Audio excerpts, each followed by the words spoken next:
For today's video guys ay nag-repair ako ng aking PC dahil magdagdag ako ng aking PC ng computer ng isa.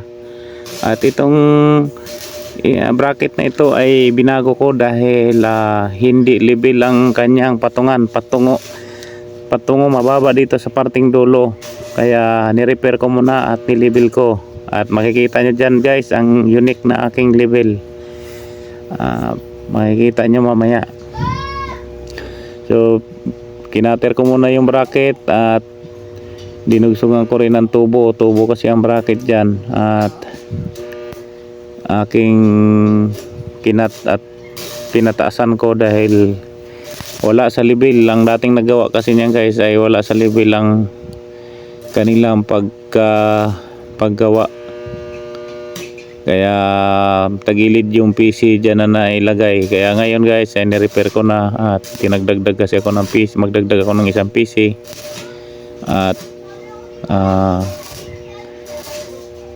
kaya kinating ko at nilagyan ko ng kaunting 3/4 na ang diferensya pagkating yan guys. Makita nyo yan, unique. So 2x2 lang na may laman na honey yung level ko, kaya pwede na rin kasi ang level ko talaga guys na gamit ko ay niram ng aking bayaw at ginamit niya sa construction dahil construction ang kanyang trabaho at mga piping, welding din siya ng mga piping, kaya nahiram yung aking level. At yan guys, kontin lang weldingin dyan at pagkatapos nyan ay kabit ko na yung mga plywood. So hindi pala nakita guys, pinapakita na hindi na i-video pala yung pagtanggal ko dyan ng plywood ng una, yung dati, at na direct na agad dahil wala man akong nagbibideo at busy pa yung taga video ko ng aking misis. Kaya ngayon guys, ayan na lang, tamang pagdating niya nagka-cut na ako ng mga tubo para sa pandugsong. Kaya gitna na lang ng tubo sa bracket ang nilagay ko para pag-angat dito sa dulo ay ma-level yung kanyang patungan ng plywood. Kasi dati kasi guys ay tagilid, hindi nila naayos pag-level yung dating gumawa dyan.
Local pala yan. Ito. Ganda mga ano eh. Ganda mo islap eh. Local eh. May putok.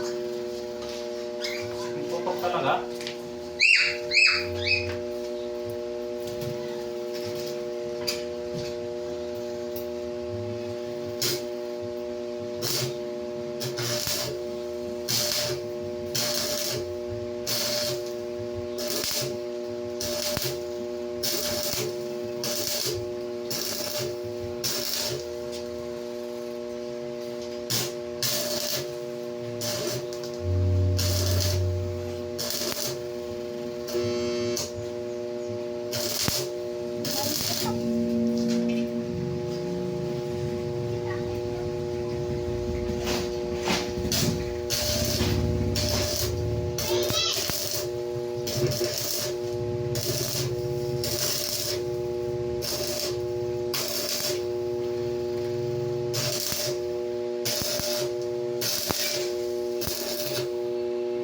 Ang taas na magkakabot eh. Huwag lang dito, man. Huwag lang umabot dito. Man, huwag lang umabot dito. Magkakabot ka. Eh, mabuti na rin.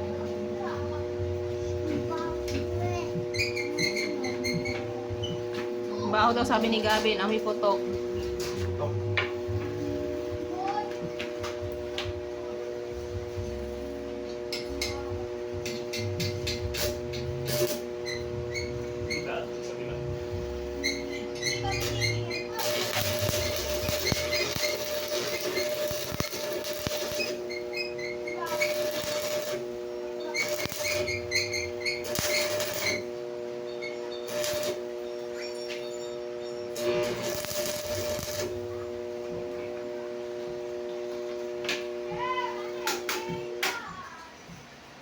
Tapos, naman. Ito pala. At yan nga guys, itutornilyo ko na yung binaklas ko na plywood at babaguhin ko uli yung seating ng plywood dahil sobrang lapad ang kanyang lagayan ng PC. Kaya babawasan ko rin siya at para hindi masikip doon sa dadaanan ng pangalawang PC na additional ko. Kaya babawasan ko sila ng tag 4 inches kasi sobrang lapad yung ano dyan at sinisiksikan lang ng mga basura ng mga manlalaro. At nandyan naman pala yung aking apo na nanonood na naman ng paggagawa. Laging bida, laging nakaantabay sa ginagawa ko. Walang lakas. Sino? Hawak lang ang magawa mo. Wala pala lakas gabi. Ano, hindi pa kumain? Hindi ka pa kumain gabi? Hindi ka pa kumain? Bakit? Wala pang Kaya luto. pala walang lakas. Diyos ko po. Dapat kumain. Kain ka ng gulay. At saka isda. May ulam kami doon. Isda. Ah, kain ka isda, ulam. Sabaw. Ayaw mo? Bakit? Mamamayat ka na yan. Sige ka lang ano. Hindi ka na kumakain ng kanin.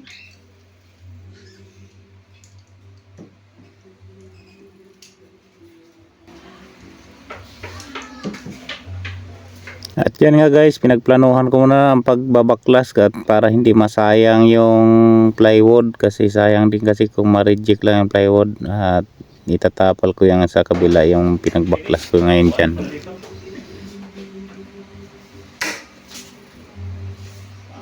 mo ba? Kailangan may harang din. At hininaan ko muna kagad ng volume ditong usapan namin guys eh, bigla kasing may nag-sound sa kabila, baka makapiright ako kaya kinat ko muna yung aming usapan.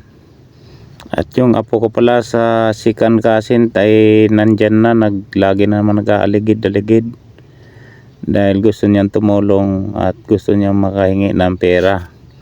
Nasanay kasi siya guys sa akin na pag may konting ginagawa siya na ano, binibigyan ko siya ng pera kahit hindi ko siya inutusan.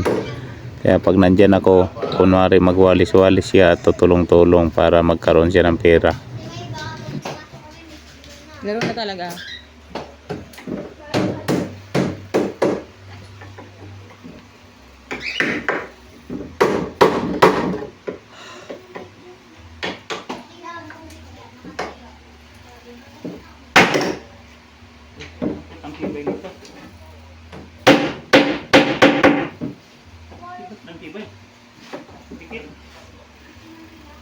Mabikot, no?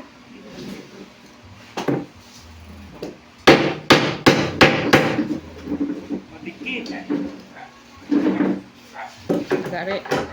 Sigari bakal. Ito tanggalin ko na ito kasi may lutang. Daan to.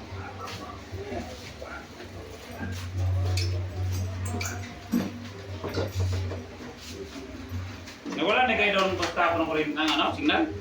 Ha? Nawala din kayo yung signal doon? Apa? Baka sa main talaga. Pala.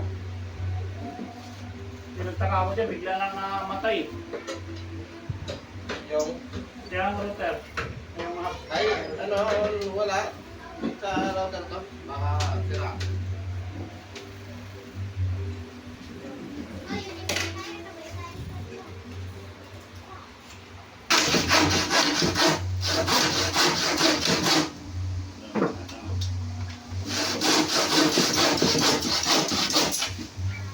Bakit hindi na ano?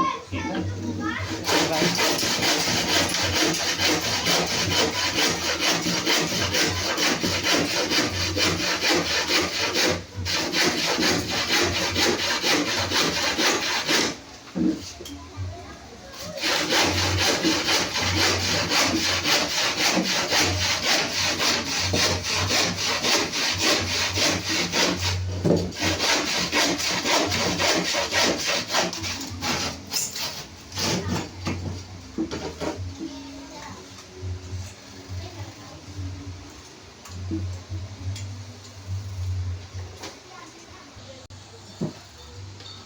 Ano na video niya? Tulak mo dyan lang. Tulak mo dito. Sa baba. Sige pa. At yan na nga guys, kinabit ko na yung plywood at tinanggal ko lang yung bracket sa ibabaw yun dahil yung PC ko na in order ay iba yung board, hindi kagaya ng mga luma kong PC na assembly lang dyan sa mga nagagawa ng PC dyan sa aming kapitbahay na naggawa siya ng box at yung mga board ay nasa loob. Kaya yung in order ko sa online guys ay bukod tanging hiwalay siya na nasa ibabaw ang board. At ang plano ko dyan ay yung TV ay kulong ko at lalagyan ko ng salamin para hindi mapindot yung mga manlalaro yung monitor at para hindi agad masira yung monitor kasi pagka nagigigil sila dinudot-dot nila yung monitor kaya isa rin niya sa cause na nasisira ang monitor. Ay, okay na.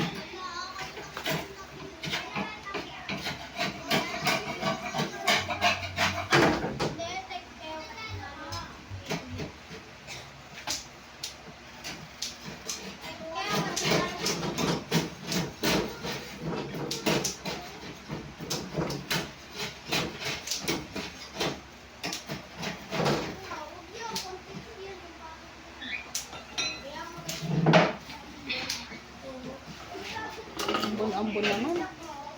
Kasin ko na nga yung damit na ambon.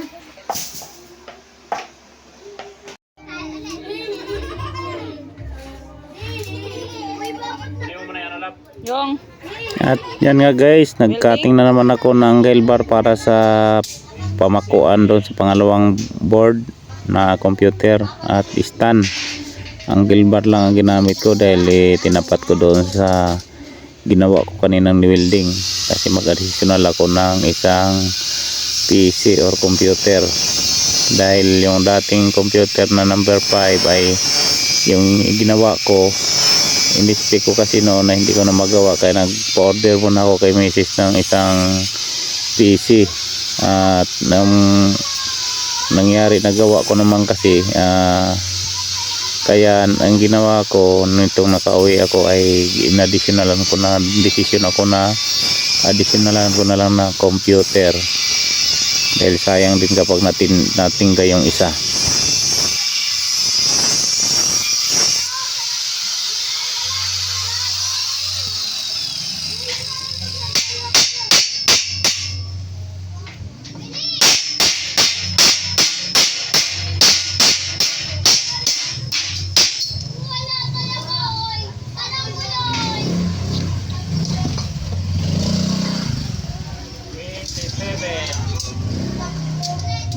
Tangke.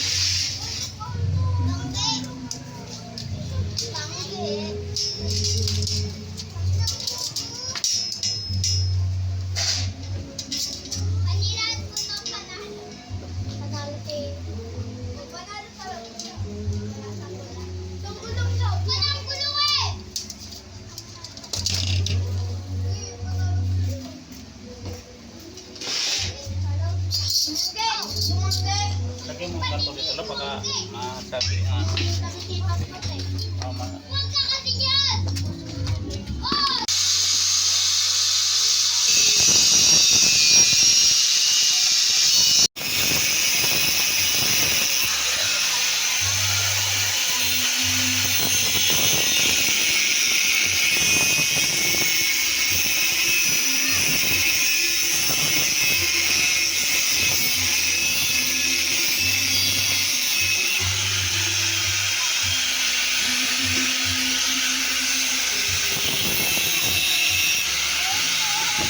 At yan na guys, binawasan ko muna ng volume ang aking video dahil may nag-video kay uli sa kapitbahay. Baka makapiright ulit tayo. Kaya ang nangyari guys, voice over ko na lang. At yan nga, ngayon nagkakating na ako ng additional na tubo, additional na bracket sa angle bar. So ang gamit ko pala dyan ay angle bar na para lagayan ng mga plywood.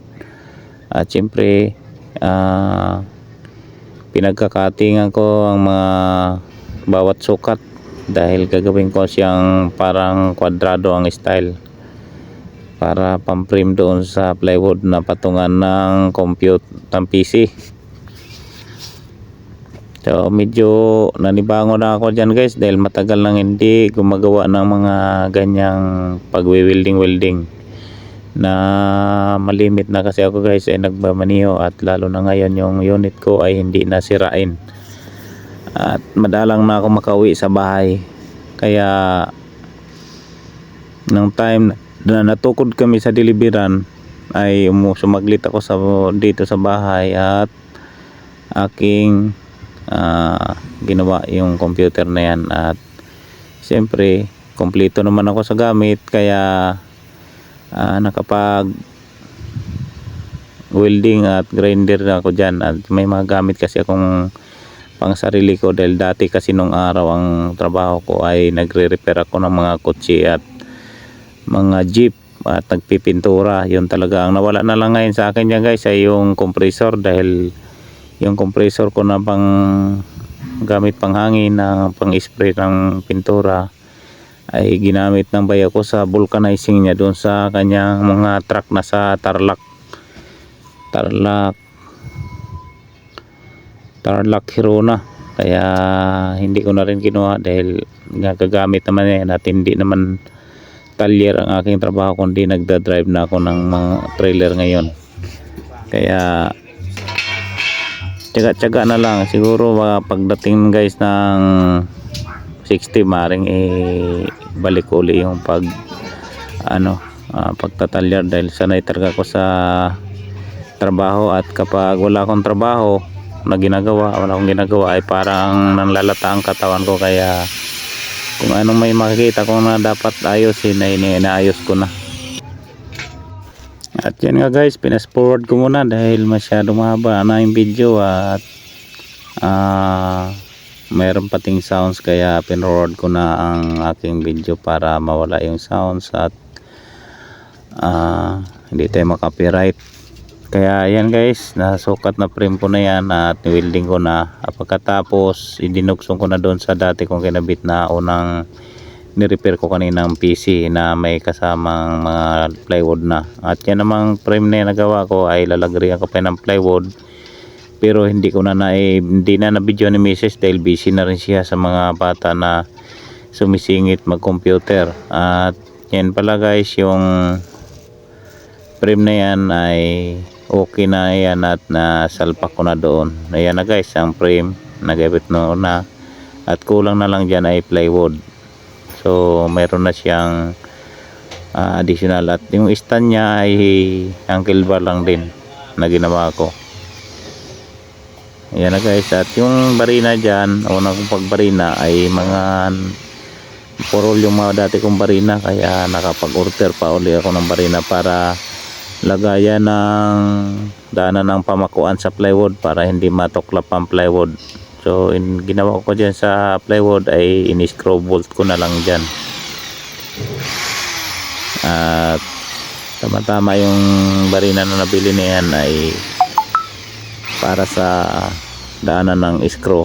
So 1/4 pala ang barina dyan guys na inano ko para sa screw bolt na papunta sa plywood.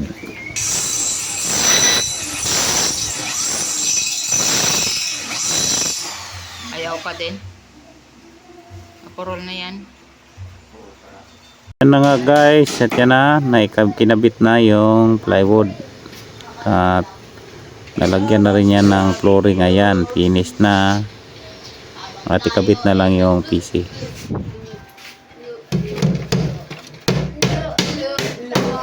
Tayo ay manood ng pagluto.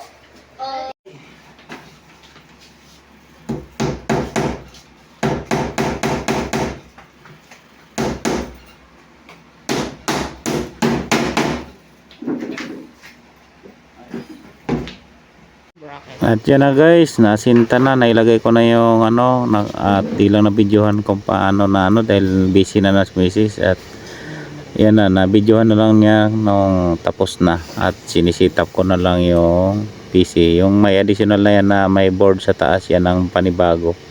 Kasi yung mga luma ko ay nasa loob ng ano ang board. So hanggang dito na lang guys. Maraming salamat sa mga nanonood, at pakipalo guys sa mga hindi pa nakapalo. Sa mga panood, pakipalo para mapanood ninyo ang aking mga ginagawa tuwing nag-upload ako ng video.